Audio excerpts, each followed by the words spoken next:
Bonjour mesdames et messieurs, vous êtes nombreux par la République démocratique du Congo. Nous sommes toujours sur le terrain pour vous informer, c'est ça notre objectif principal. Vous devez savoir que nous sommes aujourd'hui mardi 9 juin 2026, précisément dans la ville de province de Kinshasa. L'Institut national des archives du Congo a lancé officiellement la semaine internationale des archives. C'est mardi 9 juin 2026. Cette journée marque la journée mondiale des archives. Sur ce, suivez le discours du directeur général de l'Institut national des archives du Congo, le professeur Aimé Kassongo, au micro de Junior Congolo et Kissamouya. Qu'est-ce qui se passe? Cette année, notre célébration s'inscrit dans le cadre du thème international Archives pour la justice, droit, mémoire et avenir, ainsi que du thème national Archives, bonne gouvernance et transparence dans les administrations judiciaires. Ce thème traduit parfaitement les rôles fondamentaux des archives dans la protection du droit des citoyens, la sauvegarde de la mémoire nationale et le renforcement de la gouvernance publique. Les archives constituent des preuves authentiques, des instruments de transparence et des outils indispensables à la bonne administration de la justice. À cet effet, permettez-moi d'exprimer au nom de l'Institut national des archives du Congo et de l'ensemble de la communauté archiviste congolaise notre profonde gratitude à son Excellence, Monsieur le Président de la République, chef de l'État, Félix-Antoine Tshisekedi Tshilombo, pour les efforts constants qu'il déploie en faveur de la protection et de la valorisation des archives publiques et privées de notre pays. Je salue particulièrement sa vision modernisatrice qui a conduit à la promulgation de l'ordonnance loi portant code d'univers.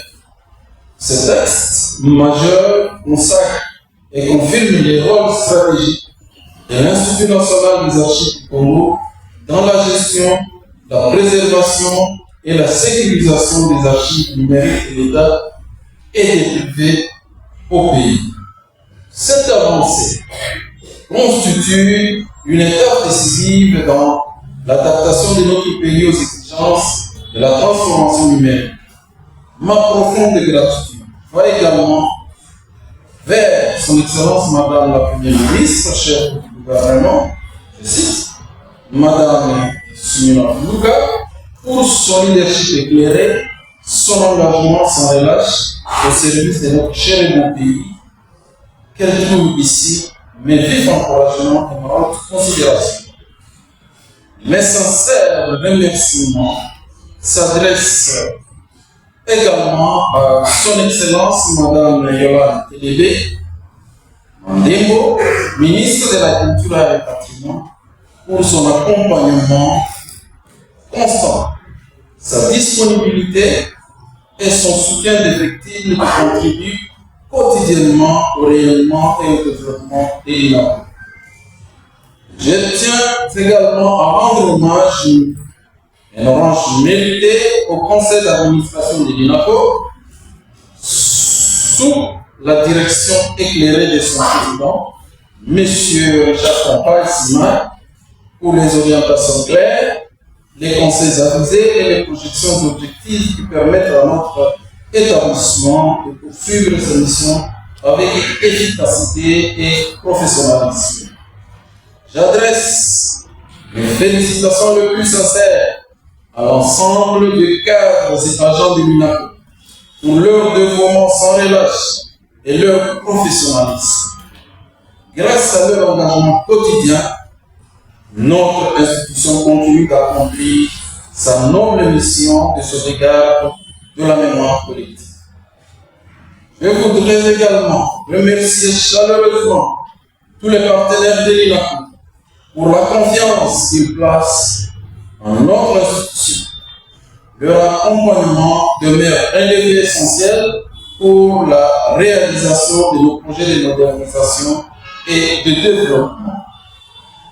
Mes remerciements et mes encouragements vont particulièrement aux directeurs provinciaux et chefs d'antenne, aux directeurs urbains qui ont effectué des déplacements depuis leurs provinces respectives pour prendre part à cette importante célébration de notre profession archivistique. Votre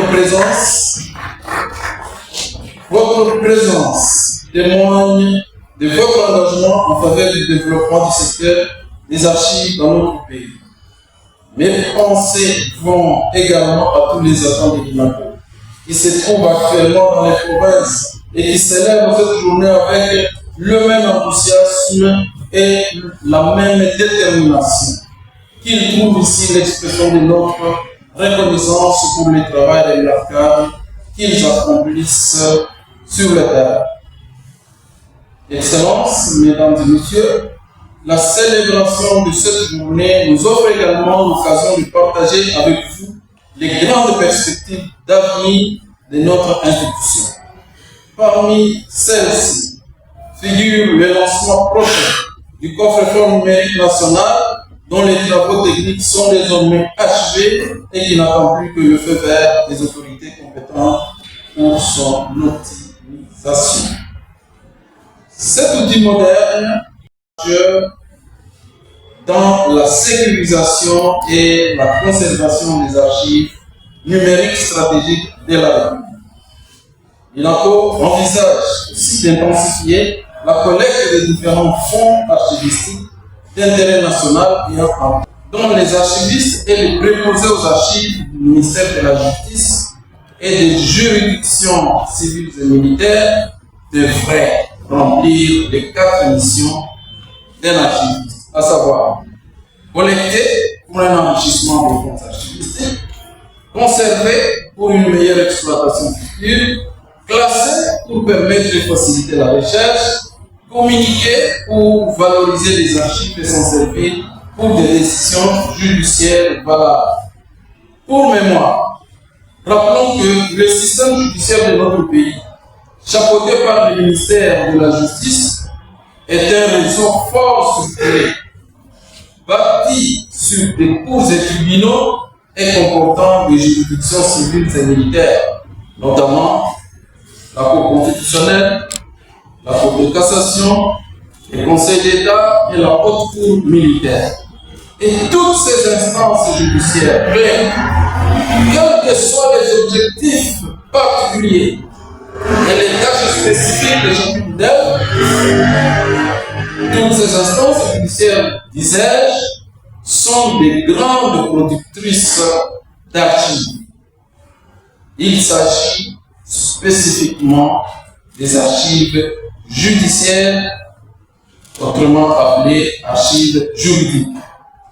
Et ces archives sont constituées par l'ensemble des lois précises, la jurisprudence de la Cour de cassation, les dossiers des tribunaux, les dossiers de plaidoirie, des jugements, des actes notariés, des minutes de greffe, des PV et que sais-je encore. Tous ces documents existent dans toutes nos cours, dans tous nos tribunaux et à tous les niveaux.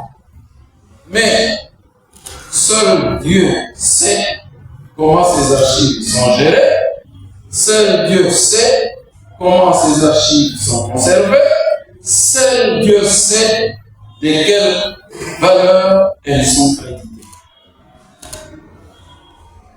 Leurs Excellences, Mesdames et Messieurs, permettez-moi d'insister pour ma part que dans l'univers judiciaire, les archives jouent 3 rôles essentiels. 1. Elles ont une valeur probante. Ces documents, je pense aux dossiers de plaidoirie, aux jugements, aux décisions de justice, aux actes notariés, ces documents sont des documents à haute valeur. La durée de conservation, leur durée de conservation est illimitée. Et pourtant, la gestion de ces documents font face à des contraintes parfois insurmontables. 2. Les archives remplissent une fonction d'information et de guide silencieux. elles constituent des supports sur lesquels doivent s'appuyer les juges afin de garantir les audiences et l'égalité des décisions. Pourquoi les archives jouent leur rôle dans la transparence administrative, leur rôle dans la garantie de la transparence de l'impartialité juridique des audiences, et ainsi perçu, les archives deviennent un outil de gouvernance. Accéder aux archives constitue non seulement un impératif administratif, mais surtout un enjeu démocratique majeur.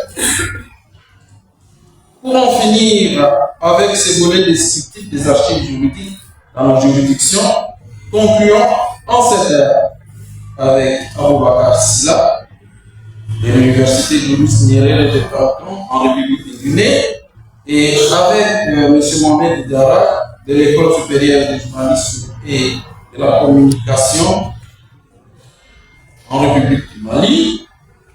Ces auteurs ont écrit un attachant ouvrage intitulé Les archives judiciaires, un levier essentiel pour une justice rigoureuse et éclairée.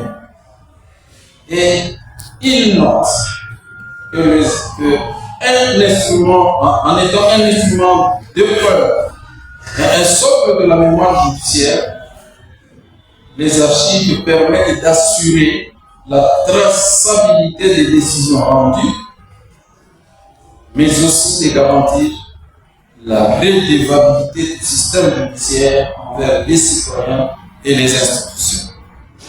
Ainsi, il va de soi qu'en leur qualité de sources essentielles pour le magistrat, des miroirs du passé et des socles de la mémoire collective, les archives judiciaires influencent le déroulement des audiences et la prise de décision des acteurs judiciaires, permettent de reconstituer les faits, d'assurer la continuité des procédures, de vérifier la conformité des procédures, de vérifier la conformité des décisions antérieures et de garantir la transparence, je veux dire, indispensable à une justice crédible et impartiale.